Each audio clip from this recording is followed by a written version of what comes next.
Hello friends, welcome to your channel catalyst Soni and this is Soni Singh. Friends, आज मैं आप लोग के लिए जो वीडियो लेकर आई हूँ बीएड फर्स्ट ईयर के स्टूडेंट्स के लिए है और ये है कोलवर्क का नैतिक विकास का सिद्धांत। एक्चुअली ये बीएड एंट्रेंस के स्टूडेंट भी देखेंगे तो अच्छा रहेगा, क्योंकि वो लोग भी बोल रहे थे कि मैम कोलवर्क की थ्योरी को एक बार क्लियर कर दीजिएगा। तो ये जो है कोलवर्क का सिद्धांत नैतिक विकास का क्या है उसके बारे में हम देखेंगे। इस सिद्धांत में उन्होंने कितने चरण के बारे में बात की है और किस तरह से उसको एक्सप्लेन किया है, वो सारी चीजें देखेंगे। तो फ्रेंड्स, इसको मैं एक्सप्लेन करूं उससे पहले जो हमारे चैनल पे नए हैं या फिर जिन्होंने अभी तक चैनल को सब्सक्राइब नहीं किया है, प्लीज चैनल को सब्सक्राइब कर लीजिए एंड बेल आइकन को भी हिट कर दीजिए। चलिए स्टार्ट करते हैं आज का क्लास। कोलवर्क का नैतिक विकास का सिद्धांत ये क्या है, नैतिक विकास होता क्या है, मोरल डेवलपमेंट क्या होता है। देखिए, मोरल डेवलपमेंट होता है लोग नैतिकता कैसे विकसित करते हैं। इस प्रश्न में माता पिता, धार्मिक नेताओं और दार्शनिकों को युगों से आकर्षित किया है। ऐसी पढ़ाई या फिर ऐसा एजुकेशन जो कि हमें फैमिली से, हमारे नेबर से, हमारे बड़ों से जो मिलता है और जिसमें हमें ये बताया जाता है कि क्या सही है क्या गलत है, उसको हम बोलते हैं नैतिकता, उसको बोलते हैं नैतिक विकास। यहाँ पे जो अमेरिकी वैज्ञानिक थे लॉरेंस कोलवर्क, इन्होंने कुछ अपने तरीके से जो है इन बातों को थोड़ा एक्सप्लेन करने का ट्राई किया है। इन्होंने प्रसिद्ध सिद्धांतों में से एक विकसित किया है, उनका नाम जीन पियाजे के पिछले काम पर संशोधित और विस्तारित हुआ है। इन्होंने जीन पियाजे के ही जो थ्योरी जीन पियाजे ने दी थी उसी को थोड़ा सा एलोबरेट किया है और उसको थोड़ा बोल सकते हैं कि मोड़ दिया है किसकी तरफ, नैतिक विकास की तरफ। तो आइए देखते हैं नैतिक विकास है कैसा और क्या है ये। कोलवर्क का नैतिक विकास का सिद्धांत एक ऐसा सिद्धांत है जो इस बात पर केंद्रित है कि बच्चे कैसे नैतिकता और नैतिक तर्क विकसित करते हैं। बच्चों में किस तरह से जो है नैतिक तर्क विकसित होता है उसके बारे में जो है ये सिद्धांत कोलवर्क ने दिया है। कोलवर्क का सिद्धांत बताता है कि नैतिक विकास 6 चरणों की एक श्रृंखला है। इन्होंने कितने चरण बताए? 6 चरणों की एक श्रृंखला है। सिद्धांत यह भी बताता है कि नैतिक तर्क मुख्य रूप से न्याय की तलाश और उसे बनाए रखने पर केंद्रित है। यहाँ पर जो कोलवर्क ने थ्योरी दी है इसमें न्याय, जो फेयरनेस होता है, जो कि सही होता है, उसको बनाए रखने के लिए अपनी थ्योरी में बहुत सारे नैतिक तर्क जो है वो यूज किए हैं। चलिए देखते हैं कैसे। अब यहाँ फिर से क्वेश्चन अराइज होता है कि कोलवर्क ने इस सिद्धांत को कैसे विकसित किया, क्या किया कोलवर्क ने, कैसे इनका एक्सपेरिमेंट जो है सक्सेसफुल हुआ। कोलवर्क ने अपने सिद्धांत को अपने अध्ययन विषयों के लिए प्रस्तुत नैतिक दुविधाओं की एक श्रृंखला पर आधारित किया। प्रत्येक परिदृश्य में उनके निर्णयों के पीछे तर्क को निर्धारित के लिए प्रतिभागियों का भी साक्षात्कार लिया। यहाँ पे कोलवर्क ने जो कुछ बच्चों का जो है इंटरव्यू लिया, कुछ बच्चों को जो है साथ में बैठा करके एक क्वेश्चन दिया, उस क्वेश्चन पे उन लोगों के विचारों को जाना, समझा और उसको रिकॉर्ड किया। जैसे कि उन्होंने उदाहरण क्या दिया था, क्वेश्चन क्या दिया था उन लोगों को, उनको एक जो है एक आदमी का जो है वो एक स्टोरी उन्होंने समझाया, बताया उनको, जिसको कि हेंस डायलेमा हम लोग बोलते हैं, हेंस स्टील द ड्रग, उन्होंने इस स्टोरी का नाम दिया।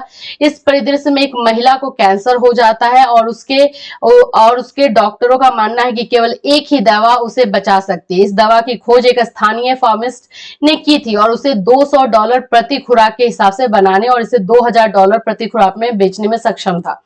मतलब कि एक ऐसी दवा थी कि जो उस औरत को ठीक कर सकती है, लेकिन उसका जो कीमत रखा गया था वो 2000 था और $2000 में ही वो मिल सकता था।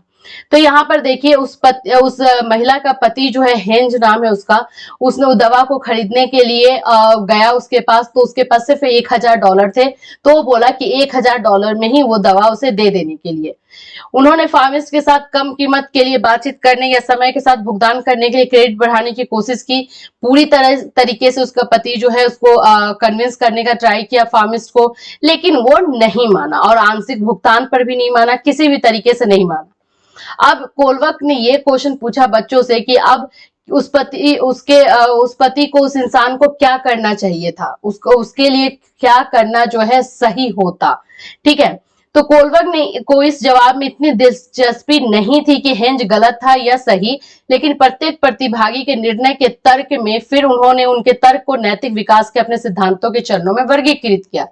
एक्चुअली कोलवर्क ये नहीं जानना चाहते थे कि हेंस ने गलत किया या सही, वो ये जानना चाहते थे कि जितने प्रतिभागियों को उन्होंने बैठाया है या फिर जिनका वो इंटरव्यू ले रहे, जिनके आगे ये क्वेश्चन कर रहे हैं, वो लोग कौन कौन सा तर्क दे करके जो है हेंस को या तो गलत या तो सही साबित कर रहे हैं। उनको उस तर्क में इंटरेस्ट था और बाद में कोलवर्क ने उसी तर्क के आधार पे अपने 6 चरणों को, नैतिक विकास के 6 चरणों को जो है विकसित किया। अब नैतिक विकास के 6 चरण कौन कौन से हैं? कोलबर्ग के सिद्धांत को 3 प्राथमिक स्तरों में, लेवल जो है वो 3 है, याद रखिएगा, और इसके चरण जो है वो 6 है। सबसे पहला जो है पूर्व परंपरागत नैतिकता के बारे में बताया गया। पूर्व परंपरागत नैतिकता क्या है? नैतिक विकास का प्रारंभिक काल है, यह लगभग 9 वर्ष की आयु तक चलता है। इस उम्र में बच्चों के निर्णय मुख्य रूप से वयस्कों की अपेक्षाओं और नियमों को तोड़ने के परिणामों से आकार लेते हैं। ये कोलबर्ग ने बोला कि ये जो फर्स्ट स्टेज हमारा जो है, जो हमारा पूर्व परंपरागत नैतिकता जो है, फर्स्ट जो लेवल है, ये डिपेंड करता है वैसे बच्चों पे जो 9 साल तक के होते हैं, और ये फुल्ली जो है अपने पेरेंट्स पे, अपने केयर टेकर पे डिपेंडेंट होते हैं और उन्हीं के अकॉर्डिंग सही या गलत का वो फैसला करते हैं। और वो इसलिए करते हैं कि या तो अगर वो उनके अगेंस्ट बोलेंगे तो उनको डांट पड़ जाएगी या पनिशमेंट मिल जाएगा, या फिर इसलिए करते हैं कि उनकी नजर में उनका इमेज जो है अच्छा बना रहे। तो इसलिए वो अपना डिसीजन लेते हैं। उनका डिसीजन अपना नहीं होता है, वो डिपेंडेंट रहता है उनके एल्डर पे, उनके पेरेंट्स पे या उनके केयर टेकर पे। तो फर्स्ट स्टेज इसका क्या है? पूर्व परंपरागत एक लेवल है, उस लेवल का फर्स्ट स्टेज क्या है? फर्स्ट स्टेज कोलबर्ग ने बताया आज्ञाकारिता और सजा, मतलब कि ओबीडियंट एंड पनिशमेंट।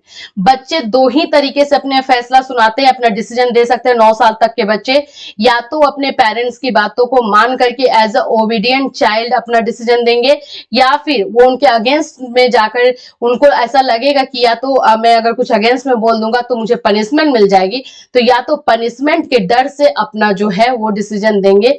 वो बोलना कुछ चाहेंगे लेकिन देंगे वही जो कि पेरेंट्स चाहते हैं।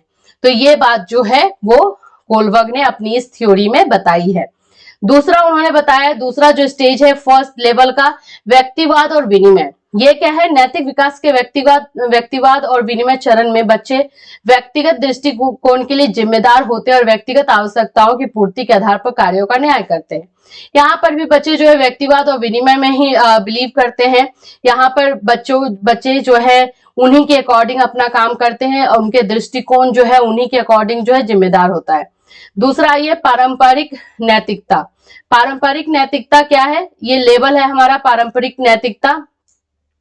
इसके में कौन कौन से स्टेज आते हैं? इसमें जो थर्ड स्टेज है अच्छे पारस्परिक संबंधों का विकास।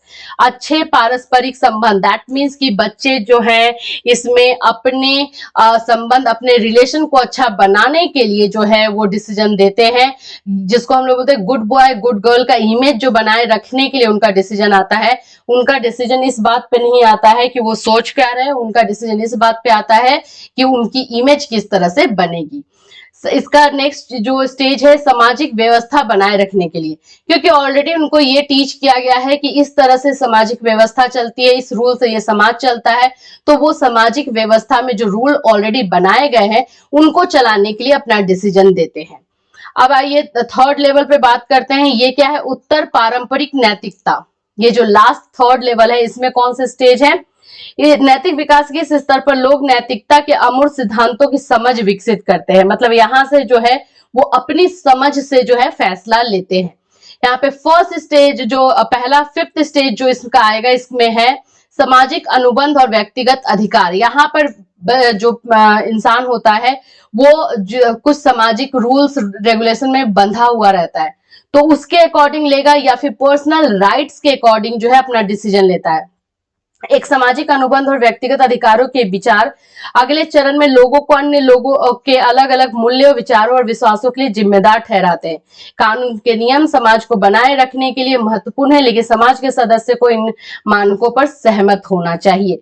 तो जो नियम है वो बनाए रखने के लिए सामाजिक रूल्स में वो बंधे हुए हैं, उसके अकॉर्डिंग वो अपना डिसीजन देते हैं। ये जो लास्ट हमारा चरण है, 6 चरण, सार्वभौमिक सिद्धांत, कोलबर्ग ने यह भी बात बोला है कि सभी इंसान जो है इस चरण तक नहीं पहुंच पाते हैं। इस चरण तक पहुंचने से पहले या तो यहां से चले जाते हैं या फिर उनकी सोच, उनकी मानसिकता जो है यहां तक नहीं पहुंच पाती है। ये क्या है? इसमें जो है देखिए यहाँ पे कोलबर्ग का मानना था कि केवल अपेक्षाकृत कम प्रतिशत लोग ही परंपरागत चरणों तक पहुंचते हैं। दैट मीन्स कि थर्ड लेवल तक ही बहुत सारे जो इंसान है नहीं पहुंच पाते। कोलबर्ग के अनुसार कितने परसेंट जो है इंसान पहुंच पाते हैं? 10 से 15% ओनली इंसान की सोच जो है थर्ड लेवल तक पहुंच पाती है। इसमें क्या है? इसमें इसका जो बताया गया है कि नैतिक तर्क नैतिक व्यवहार के बराबर नहीं है। अब हम देखते हैं कि कोलवर्क की थ्योरी की आलोचना क्यों की गई है, क्रिटिसिज्म क्यों हुआ है। तो क्रिटिसिज्म होने के बहुत सारे चीज हैं। यहाँ पे रीजन जो है वो ये बताया गया है कि कोलवर्क के सिद्धांत ने नैतिक मनोविज्ञान विकास में महत्वपूर्ण भूमिका निभाई, जबकि सिद्धांत अत्यधिक प्रभावशाली रहा। सिद्धांत के पहलुओं में कई कारणों से आलोचना की गई। आइए कारण देखते हैं क्या है। पहला है नैतिक तर्क नैतिक व्यवहार के बराबर नहीं है। मतलब कि जो तर्क दिया गया है, जो मोरल जो तर्क वितर्क किया गया है, वो रियलिटी में जो व्यवहार होता है, बिहेवियर होता है, उसके बराबर नहीं है।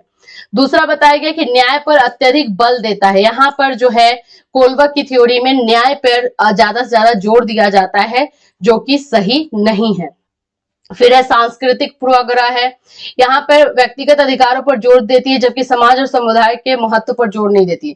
जैसे कि हम जानते हैं कि ये जो रिसर्च किया गया, ये पर्टिकुलर एक प्लेस के लोगों को लेकर के किया गया, और हम ये भी जानते हैं कि हर जगह पे अलग अलग संस्कृति के लोग रहते हैं, अलग अलग जो है उनकी सोच होती है, अलग अलग उनके वैल्यूज होते हैं, तो उसके अकॉर्डिंग उनकी सोच जो है वो बदल जाती है। तो इसलिए हम इस जो थ्योरी को जो है सारे लोगों पे इम्प्लीमेंट नहीं कर पाएंगे।